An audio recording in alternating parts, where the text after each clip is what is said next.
Rais Samia Suluhu Hassan ametangaza kuwa serikali yake inapanga kuongeza mishahara ya wafanyakazi wa umma katika mwaka ujao badala ya mwaka huu, huku akiwataka wafanyakazi kuongeza bidii na tija kazini ili kuendana na matarajio ya kiuchumi ya nchi.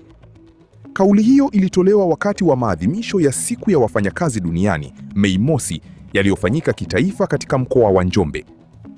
Katika hotuba yake, Rais Samia alisisitiza kuwa serikali inatambua mchango mkubwa wa wafanyakazi katika maendeleo ya taifa, lakini pia alieleza wazi kuwa ongezeko la mishahara linapaswa kwenda sambamba na uwezo wa uchumi na uzalishaji.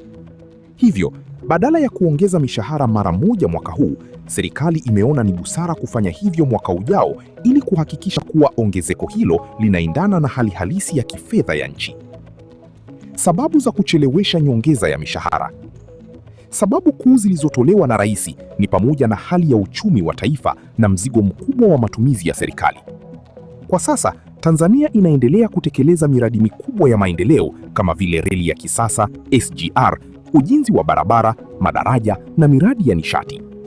Miradi hii inahitaji fedha nyingi sana, hivyo serikali inalazimika kupanga vipaumbele kwa uangalifu mkubwa. Aidha, sehemu kubwa ya bajeti ya serikali hutumika kulipa mishahara ya watumishi wa umma. Kwa mfano, katika bajeti ya